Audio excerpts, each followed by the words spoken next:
Azan adalah seruan untuk melaksanakan sholat wajib. Assalamualaikum warahmatullahi wabarakatuh.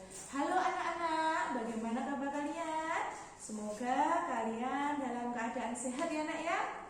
Oke anak-anak, kalian sudah memasuki di awal semester di tahun 2021 sampai 2022. Oke anak-anak, kalian sudah naik di kelas 2 dari kelas 1. Anak-anakku, untuk mata pelajaran fikih untuk kelas 2 itu yang mengampu itu adalah Bu Lulu ya. Jadi di sini saya itu dipanggil Bu Lulu sebagai pengajar atau mengampu pembelajaran fikih.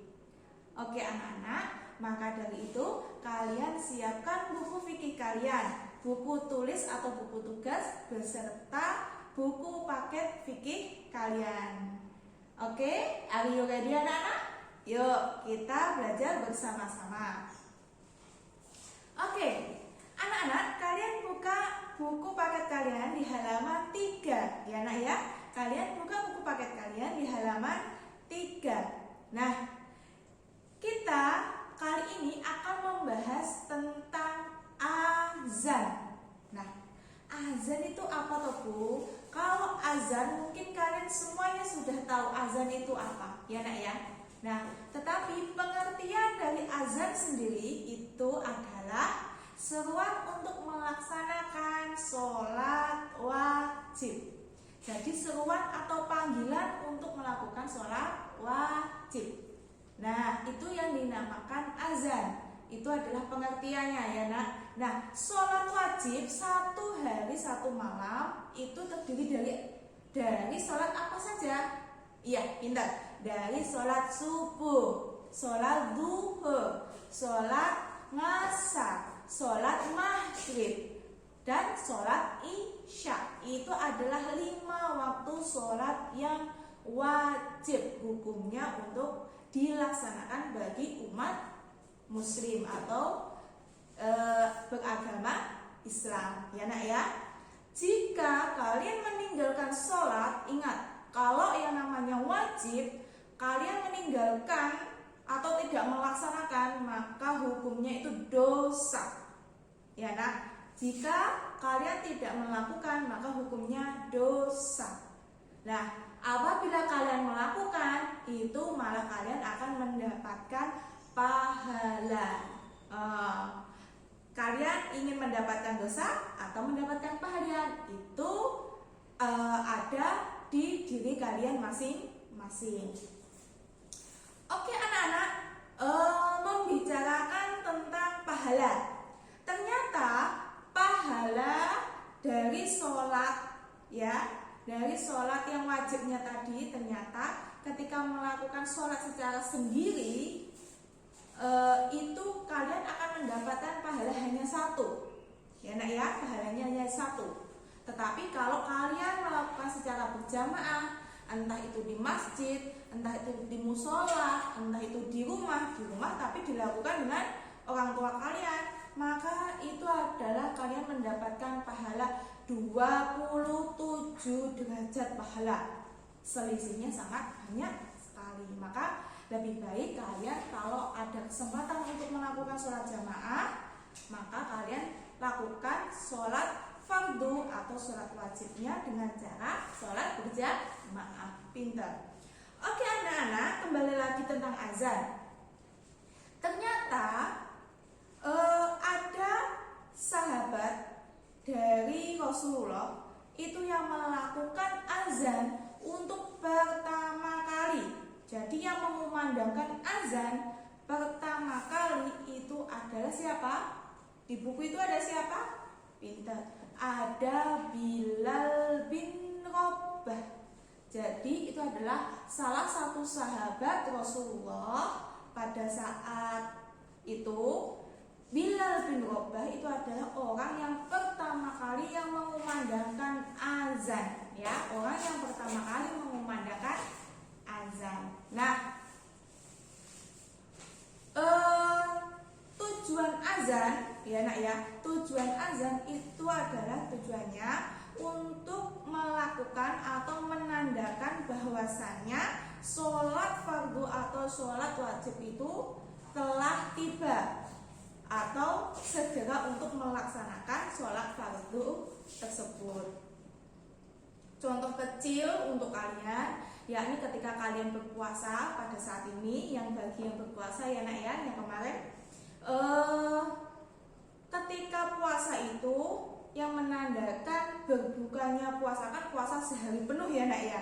Ya, yang menandakan berbuka puasanya itu ketika ada azan maghrib atau masuknya waktu maghrib yang ditandai dengan azan, seperti itu ya nak. Nah, selanjutnya di sini orang yang mengumandangkan azan. Jadi seseorang yang mengumandangkan azan, Allahu Akbar, Allahu Akbar. Nah, itu dinamakan apa?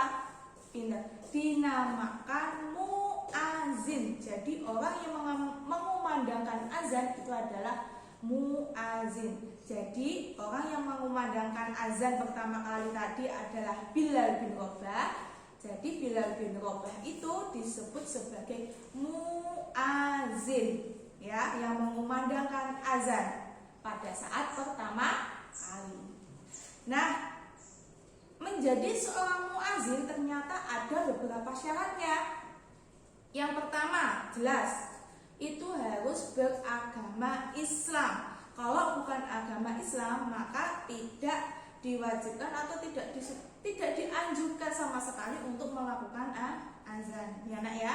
Jadi yang wajib, bukan yang wajib, tapi yang melaksanakan, yang memiliki syarat untuk melakukan azan, yang pertama itu adalah orang yang memiliki agama Islam. Yang kedua, yakni adalah laki-laki. Jadi seorang laki-laki itu adalah bisa menjadi seorang muazin atau seseorang yang mengumandangkan azan. Bu, kalau perempuan boleh nggak? Sebenarnya boleh, jika makmumnya atau jamaahnya di situ semua hanya ada perempuan, ya nak? Oke. Itu kalau perempuan ada catatan khusus. Tetapi kalau laki-laki boleh dimanapun, dan ada laki-laki ada perempuan, itu boleh laki-laki. Yang ketiga, di sini mumayyiz. Mumayyiz itu apa toh Bu? Mumayyiz itu seseorang yang bisa membedakan mana yang baik dan mana yang tidak baik, dari perilaku, dari sifat, dari semuanya. Mana yang baik, mana yang tidak baik, mana yang dianjurkan oleh agama Islam, mana yang tidak boleh dianjurkan oleh agama Islam. Nah, itu yang disebut sebagai mumayyiz, ya nak? Oke. Lanjutnya, ternyata seorang muazin itu dapat melakukan atau dapat mendapatkan pahala tambahan dengan melakukan sunnah-sunnahnya. Nah, sunnah muazin itu apa saja? Yang pertama, suci dari hadas. Kalau suci dari hadas, bisa kalian melakukannya dengan cara berwudu. Jadi ketika kalian melakukan azan, lebih baik kalian berwudu terlebih dahulu, maka kalian akan mendapatkan pahala tambahan. Oke. Yang kedua, menghadap ke kiblat. Azan itu lebih baik dilakukan pada saat kalian menghadap ke kiblat. Kiblat itu menghadap ke mana toh nak? Iya, kiblat itu menghadap ke Mekah. Ke Ka'bah ya. Jadi kalau Mekah itu kotanya, tapi lebih tepatnya menghadapnya ke Ka'bah ya nak ya. Oke. Yang ketiga, mengumandangkan azan sambil berdiri. Bu, kalau mengumandangkan azan sambil duduk boleh? Boleh, tapi lebih baiknya dan lebih dianjurkannya lagi ketika mengumandangkan azan itu dilakukan dengan cara berdiri. Seperti itu, ya nak. Lalu sunnah yang keempat, di sini memiliki suara merdu dan jelas. Oke, seorang muazin atau orang yang mengumandangkan berkumandangkan azan itu adalah orang yang harus memiliki suara yang bagus, atau paling tidak ketika pengucapan azan itu mengucapkannya dengan suara yang jelas, ya nak. Kalau belum jelas maka kalian wajib belajar lagi. Bagi laki-laki, anak-anakku semuanya yang bagi laki-laki, coba kalian belajar melatih diri untuk melakukan azan. Jadi ketika kalian besar nanti bisa lebih mudah lagi untuk melakukan azan. Nah, itu adalah beberapa hal tentang materi azan, ya nak ya. Nah, itu adalah penjelasan dari Bu Lulu atau materi yang perlu Bu Lulu sampaikan hari ini. Maka tugas kalian yakni kalian cukup menulis pengertian azan, syarat muazin itu apa saja, dan sunnah bagi muazin itu apa saja. Di buku sudah ada, kalian tinggal mencatat atau mensalin di buku tugas atau buku catatan kalian masing-masing. Lalu jangan lupa ketika sudah selesai kalian foto, kalian stok tugas kalian ke wali kelas kalian masing-masing. Oke anak-anak. Nah, cukup sekian penjelasan dari Bu Lulu hari ini. Jangan lupa jaga kesehatan kalian di rumah. Jika tidak perlu untuk keluar rumah, maka kalian tidak perlu untuk keluar rumah. Dan jika kalian harus keluar rumah, jangan lupa kalian selalu menggunakan masker. Dan selalu sering-sering untuk mencuci tangan, ya nak. Kita sama-sama menjaga satu sama lain. Nah, cukup sekian dari Bu Lulu. Tetap jaga kesehatan kalian. Wassalamualaikum warahmatullahi wabarakatuh.